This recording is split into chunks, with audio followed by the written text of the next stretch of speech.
Uno, dos. Buenos días a todos los que nos ven en el canal Roslux Arte e Historia. Hoy estamos aquí con el ingeniero Mauricio Rico Martínez. El ingeniero es un técnico experto en ingeniería ambiental por más de 30 años, con reconocimientos más fuera de México que adentro. ¿Así es? Así es. Bueno, lo que nos lleva hoy es este tema tan conocido, tan traído, tan cuestionado, que es la construcción del aeropuerto en el lago de Texcoco. Ingeniero, usted dice que hay que darle voz a los que no tienen voz. ¿Qué implica eso? Pues implica darle voz a una serie de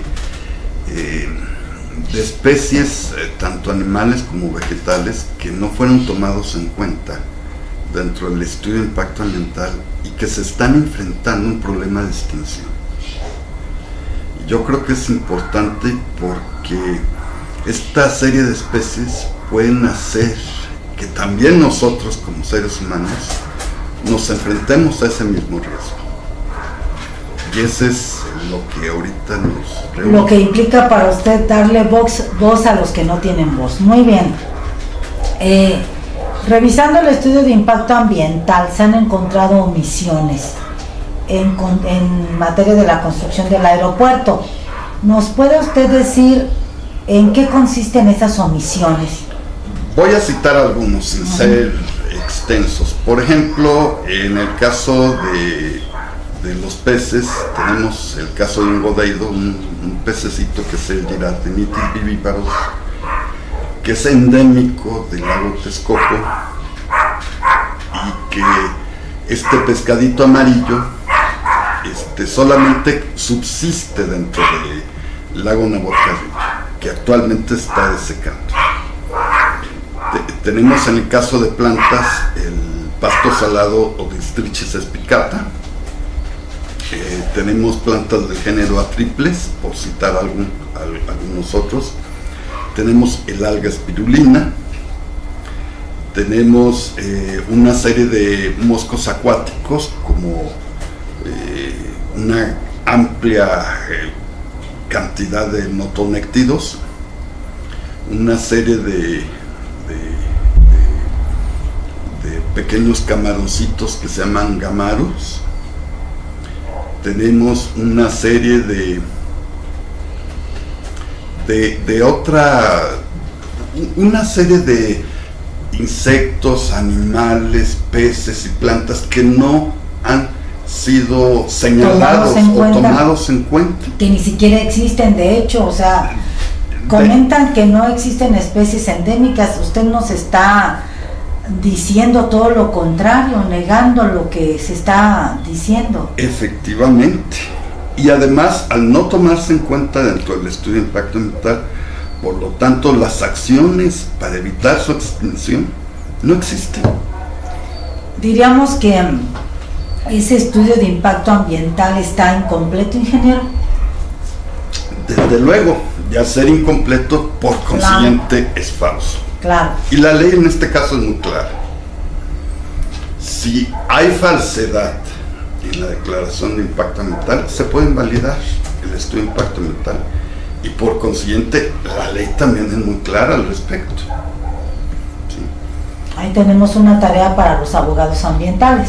Tenemos una tarea muy importante para los abogados ambientales. Tenemos una tarea muy importante para especialistas en el ámbito del impacto ambiental, para que se restablezca el orden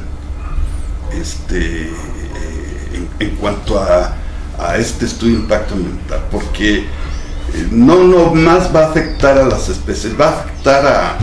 Claro, todo el entorno. No nomás al entorno, a la Ciudad de México, claro, y a todo el país y a todo el mundo. Claro, ¿sí? El famoso efecto mariposa. Sí, efectivamente. Voy a poner un ejemplo. Hace poco hablamos del Girardenitis viviparus, o el pescadito amarillo,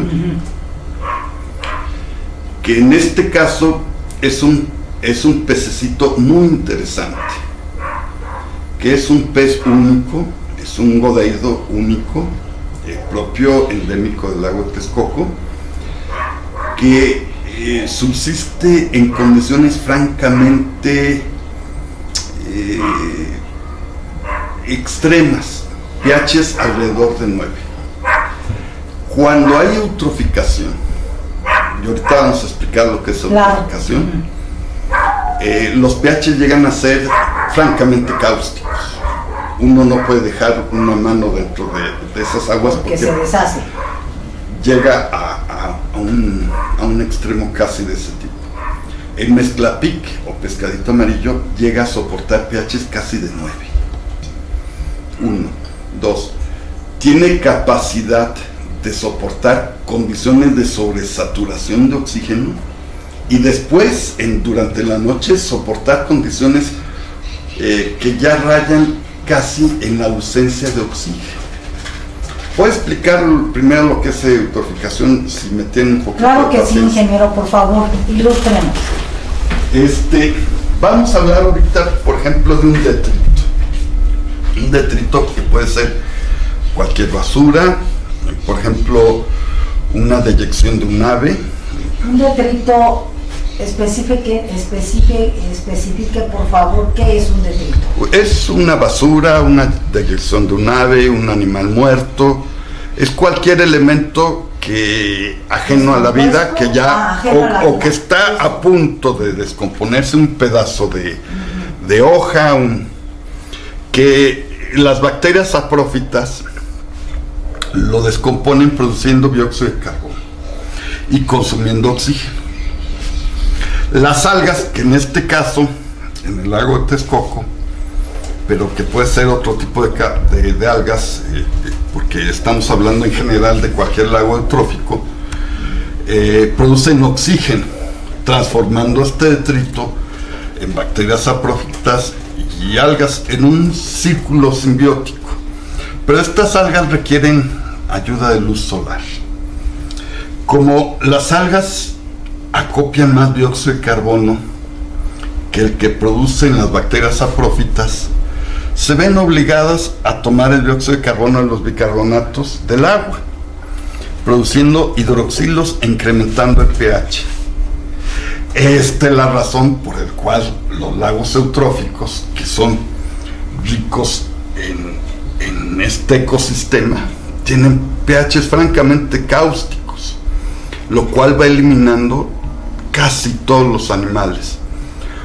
Uno de los que logra sobrevivir, el último metazoario que logra sobrevivir en estas condiciones, es el mezclapique o Girardinitis vivíparos. De los pocos, por no decir casi el único, no me atrevo a decir totalmente que es el único, de los pocos animales metazoarios extremófilos que logran vivir en estas condiciones y que estamos a punto de perderlo. Supónganse, vamos a volar un poquito, que un día logramos terraformar un planeta. El concepto de Carl Sagan de terraformación. Exactamente, ese es el. Y que logramos llegar a una etapa de ecopoiesis, que ya logramos tener aguas y que se nos presenta en un ambiente francamente alcalino, cáustico. Uno de los pocos metazoarios que podrían sobrevivir sería el mezclapique. Entonces, fíjense qué terrible que estamos eliminando la posibilidad que como seres humanos pudiéramos existir en otros sitios. Y ahora con su cuestión espacial, ¿no? Que quieren por ahí a lo mejor terraformar Marte. Marte, por Imagínense, ejemplo. por ejemplo. Vamos a verlo más cercano, más terrestre. Más terrestre. Casi todos los lagos urbanos, por ejemplo, tuve una experiencia en Asia. Cuando existe un problema más grande de eutroficación, una posibilidad de poder empezar estos lagos a transformarlos, a volverlos de nuevo a la vida, es empezar a introducir nuevas formas de vida. Uno de ellos, el primero que pudiéramos utilizar sería mezclapique, ¿sí? Ese del pescadito amarillo que usted dice. O Girardinitis viviparus. Entonces, casi la enorme cantidad de lagos urbanos eutróficos, estamos perdiendo una herramienta importante, muy importante, para recuperarlos. Estamos y estamos perdiendo la oportunidad de tener vida en esos lagos urbanos. Entonces es importante detener ahora esos impactos o subsanarlos, ¿sí? En lugar de construir un aeropuerto ahí. Yo no estoy en principio en contra o a favor. Es lo que le iba a preguntar. ¿Usted está en contra de la construcción del aeropuerto? Yo creo que se puede llevar a cabo o no se puede llevar a cabo. Simple y sencillamente hay que subsanar los impactos ambientales. Cualquier obra que se construya, por ejemplo, se referían al Tren Maya. Si el Tren Maya se lleva a cabo subsanando los impactos ambientales que se llevan a cabo, yo no veo por qué no se pueda construir. Pero primero la cuestión del impacto ambiental. Exactamente. Como debe de ser, como debe de ser. Realizar lo más posible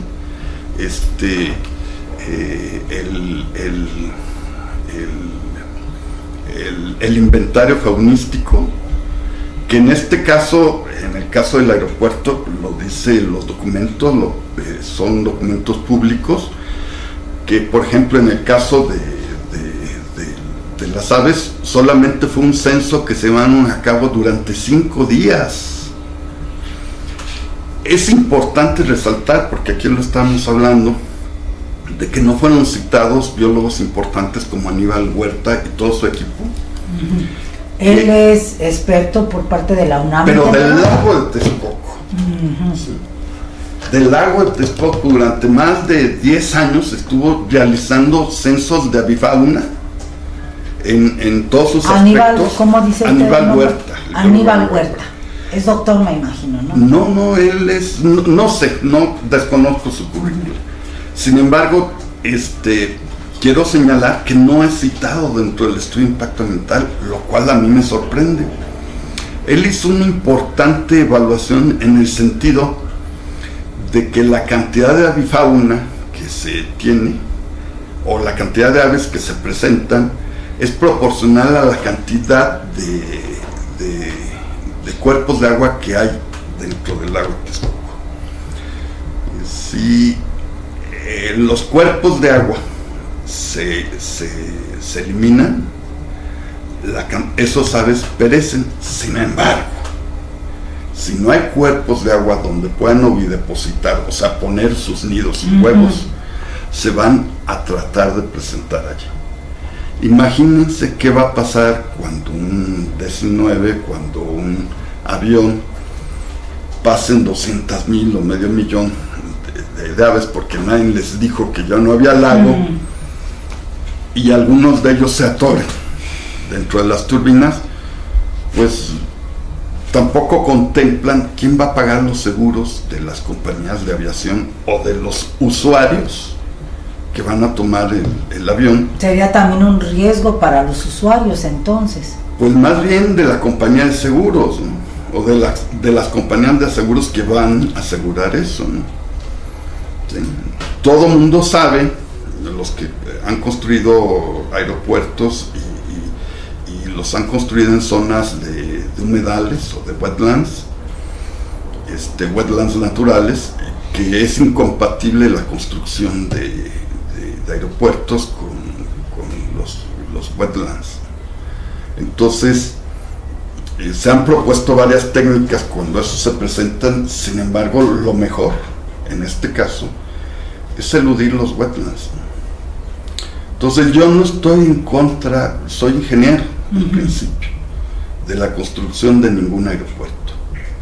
Lo que sí es que se haga un estudio y las acciones para el rescate, que se deriven, exacto, sean para beneficio para evitar las extinciones de importantes especies. Eso es lo muy importante. ¿Sí? Hay una frase o frases que usted dice que pudieran ser un hashtag. ¿Nos quiere decirlas, compartirlas? Mira, la primera es darle voz a los que no tienen voz, en el caso del aeropuerto. Y la segunda, que también es importante, es que estamos empeñando el futuro de los nietos de los nietos. ¿Sí? Este lago es más importante de lo que uno supone. Usted decía, todo por el lago, algo así. La frase que a mí me gustó. No me acuerdo, pero hablábamos también del caso del Districhis aspicata, ¿no? Del pasto salado. Te ponía el caso, por ejemplo, de algo más así, más de un futuro más cercano, un futuro casi inmediato. El pasto salado tiene genes para soportar y poder existir en concentraciones de salinidad importantes, bloqueando un poco, o sea, siendo un poquito más abierto, en el sentido de practicando ingeniería genética como la fusión de protoplastos. Tratar de fusionar, porque hay técnicas actuales, es cuestión de utilizarlas. Una planta, por ejemplo, de trigo o de arroz, con una célula, dos células una célula de trigo, una célula del pasto salado. De pasto salado, producir un híbrido que herede esa capacidad de sobrevivir en condiciones de salinidad extrema como las que se presentan en el lago salado. Nos daría la capacidad de hacer productivos todos los desiertos costeros del mundo, que son millones de kilómetros cuadrados. Ingeniero, ¿y eso no se ha visto? O sea, eso no se ha tomado en cuenta. Si hay gente como usted mencionaba, este señor Huerta, que yo creo será biólogo. Es biólogo. Es biólogo. ¿Qué no se ha consultado a expertos? ¿Qué no se sabe todo eso? Ignoro cuál sea el motivo, pero evidentemente al no consultarlo se ha ignorado la voz de los que no tienen la voz. Y es el momento de dársela. Por ejemplo, pongo el otro caso. Hablábamos de la importancia de los insectos en nuestra cultura india. Así es. Tenemos el caso del ahuautle, que son los huevecitos de los notonéctidos o de los moscos acuáticos. Que en el pasado, en el caso de los mexicas, era lo que consumían, nos decía usted, ¿no? Incluso era tan importante y tan sabroso que se le llamaba el caviar mexicano. Hasta la fecha todavía subsiste. Sí. Y que tiene concentraciones de proteína muy superiores a por ejemplo, la carne de res. O sea, la carne de res en cuestiones de proteína no pinta comparado con el ahuautle. Otro caso, y es también preocupante, que no ha sido tomado en cuenta en el caso del aeropuerto, es una mosca, entre comillas, porque no es precisamente una mosca, pero parece totalmente una mosca. Es el pochi. El pochi es una mosca que son miles de millones de estos insectos que ovidepositan sus larvas y que antiguamente se recogía y se hacía un requesón de las pupas de esta mosca. Y este pochi se usaba como complemento alimenticio. Tiene un sabor como el requesón, de hecho, pero el requesón de mosca, entre comillas, porque no es mosca, y que tiene un contenido proteico inigualable. ¿Sí? El otro caso es de la Antrospira máxima o espirulina máxima, dependiendo de la nomenclatura científica que quiere uno utilizar. Debemos decir que en base seca tiene 75% de proteína. ¿Qué quiere decir esto para la gente que no es muy versada en el tema? Quiere decir que tiene 3 o 4 veces más calidad alimenticia que la harina de trigo, que tiene 2 o 3 veces más calidad alimenticia que, por ejemplo, un huevo o cualquier otro producto que consideramos proteínico, como la harina de soya. Pero además tiene 3 o 4 veces más de vitamina B12 que el hígado de res o el hígado de cerdo, no me acuerdo cuál de los dos, lo cual equivale a ser un alimento completo. Pero no nomás eso, que pudiera ser, porque tiene un 30 o 30 y tantos % de aceite con alto contenido de insaturación, que pudiera ser utilizado como sustituto de ¿cómo se llama? de los omega saturados, insaturados. Esta Anthrospira maxima tiene por hectárea una capacidad de producción 20 o 30 veces más que cualquier cultivo. O sea, llámese trigo, maíz, llámese lo que tú quieras. Llámese lo que tú quieras. Vamos, hubo un tiempo en que México, la Ciudad de México, el lago de Texcoco específicamente, era el principal productor de espirulina máxima del mundo. Estamos hablando como cuántos años hace. Estamos hablando de 30 o 40 años aproximadamente. O sea, muy pocos años. Muy pocos años. Pero además hay otras cosas que también se evitaron y no entiendo por qué. No se atendió a la historia del por qué se construyó el proyecto del lago de Texcoco. Antiguamente, en los años 50 o 60, hay que recordar cómo fue hecha la Ciudad de México. La Ciudad de México constituía un complejo de 7 o 8 lagos, y el más profundo de ellos era el lago salado del lago de Texcoco, que obviamente pues era el lago que, al ser salado, pues no era compatible con el tomar agua de allí. Por lo tanto, los demás lagos de agua dulce se fueron extrayendo agua de esos para tomar o para los diversos usos. Todo era un proyecto en equilibrio. Posteriormente, creo que fue en Nezahualcóyotl, construyó el Tajo de Nochistongo, que separó el lago de Texcoco de los demás lagos para que no hubiera ese mezclado de fluidos entre el lago salado y los lagos de agua dulce. Y esto seguía en equilibrio. Cuando llegan los españoles, pues cansados de tantas inundaciones, porque ellos no están acostumbrados a este equilibrio, Enrico Martínez construye un canal, el canal de Nochistongo, que posteriormente al caerse construyen el Tajo de Nochistongo, que va a desembocar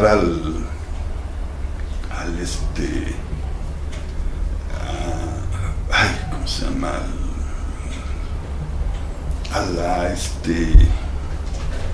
A la región del Mezquital, donde todas esas aguas que son 110,000 hectáreas, fueron regadas con esa agua, y posteriormente ese Tajo en Nochistongo sirvió para quitar las aguas residuales de la Ciudad de México. Eso formó un problema muy serio. Todavía el barón von Humboldt citaba de que el lago Texcoco era la zona más profunda. Sin embargo, a medida que fue quitando, se presentó un problema de consolidación de arcillas, y esto hizo que el lago Texcoco ahora sea la parte más alta del lago Texcoco y la demás zona de la Ciudad de México sea la parte más baja. Entonces tenemos un lago salado en la parte alta y lagos de agua dulce en la parte baja. Eso ha provocado esa zona tan gelatinosa, que la consolidación de esas arcillas de la zona dulce se hace tan susceptible de los sismos. Las últimas zonas de recarga que tiene la Ciudad de México es la zona oriente del lago de Texcoco. ¿Recarga del acuífero, dice usted? Exactamente. Solamente esa zona. Tiene otra en la que le llaman la zona de los dínamos, allá por el Pedregal. Sin embargo, si nosotros quisiéramos realizar recarga artificial, solamente le queda esa parte. Entonces estamos empeñando el futuro próximo de la Ciudad de México. Pero además, y esto es una cosa importante, en el momento en el cual ese llano alto, ese altiplano del lago Texcoco, que era una gran llanura, ya no tuvo forma de crear cubierta vegetal, porque era una zona alcalina y salada, formó grandes tolvaneras, que incrementó la cantidad de enfisema y enfermedades pulmonares en los habitantes de la Ciudad de México. Exactamente. Pero además hay algo importante. La forma de abatir esa serie de enfermedades fue usando el Districhis spicata. Quiero advertir un detalle importante.